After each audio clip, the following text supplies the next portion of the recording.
Okay, while we're waiting on this sun to pop back out behind this cloud. All right, we've got our bird's nest made, and this is really more of a tinder bundle than a bird's nest. It's some poplar bark here that's been processed up pretty fine. It's got a little bit of birch bark mixed in with it. And then we've gone and we've collected this grass. Let's get rid of Mr. Ladybug so we don't mess her up. We're going to just break this stuff in about 3 pieces and just fold it back on itself so that we've got that fine material right there but some sticks on the back that we can hold it. And once we get our bird's nest and we get that on fire, we can lay this on top of it, and then we're going to start adding our material. And remember, smalls is the key here. We got to have plenty of small. All right, I think we got sun. Let's take our magnifying glass, find our focus point, get that small dot.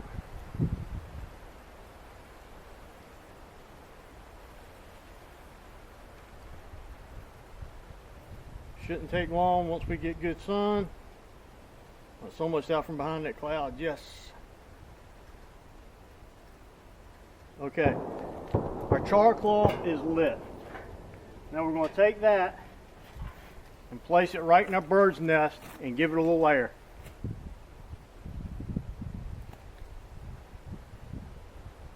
Be gentle with it. We have time. Oh, there we go. Now we're going to take that. We'll turn it upside down. Let's go ahead and go for a water boil while we're here. Place our stainless steel container in there because that's going to be part of your testing. We'll add our dried material, and then look, all these smalls we collected, all this stuff I was talking about, just drop it on top. You don't have to sit there and mess with it, make all of those fancy little things. Just drop that pine on there and let it go to work. When that fire starts coming up above that pine, you can start putting some of those bigger sticks on there. Go ahead and just start throwing them up on there. Fire absolutely loves chaos.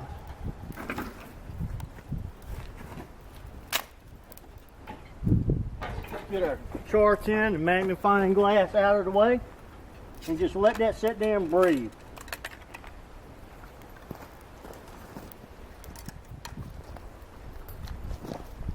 I didn't start my watch, but I guarantee you it's not going to take us long. We're going to have some water boiling here in a minute. You can't stand that. Now that we've got fire coming through, we can just keep adding sticks to it all the way around. Start getting to some of our bigger hardwoods.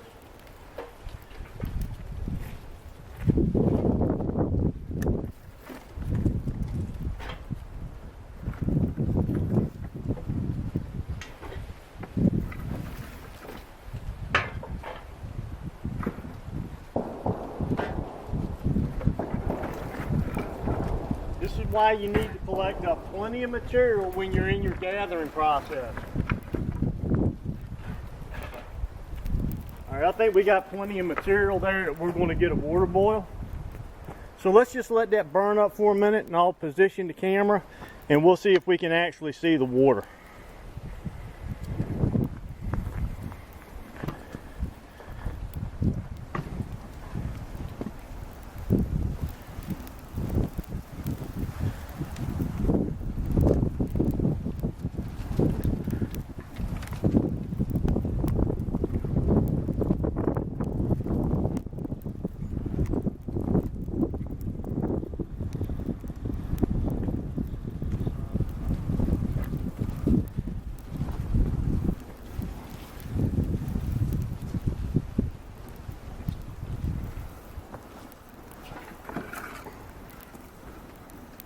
Right there's our bottle.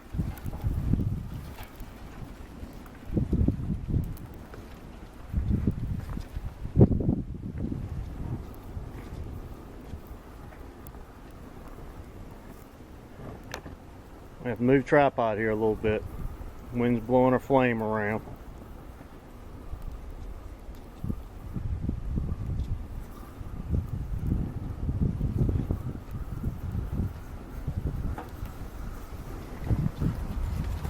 Go ahead and move all the material away because I don't think we're going to have to add anything else.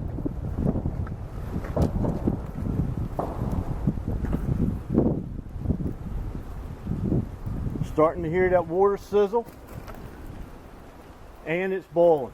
All right, let me bring you around here where you can see.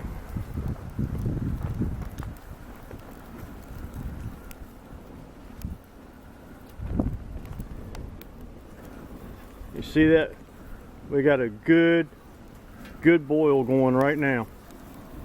Now that didn't take too long, but the key was all in the preparations, getting all of that material in place. Now some say that being on top of this surface after all this rain is an advantage, but if you build a good foundation, it shouldn't matter to you as long as you keep that cold ground from robbing you of your heat.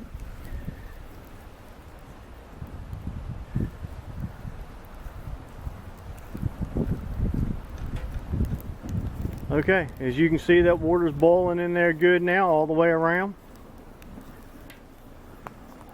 All right, I'm gonna reposition you.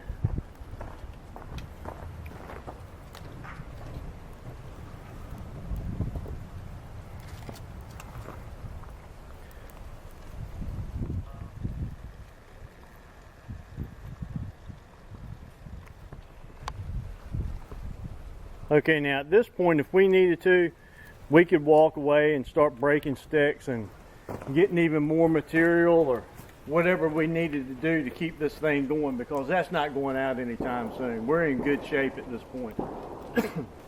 So, once again, laying a good foundation so that you block the moisture from the ground of coming up and robbing your fire of that heat.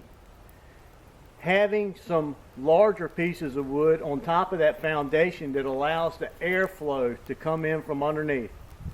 Making a bird's nest or a tinder bundle, whichever one you need, of a sufficient size to start the next layer of your material burning. Having it large enough so that it produces enough heat. Having plenty of smalls, pencil lead size, and then maybe up to pencil size. The biggest thing, probably the size of your finger. Those pine cones and resinous woods like those pines really help. That adds a lot of heat to your fire, gives you that rapid amount of heat, those BTUs that you need to heat up your more substantial fuel. It gives you that good little coal base going there now.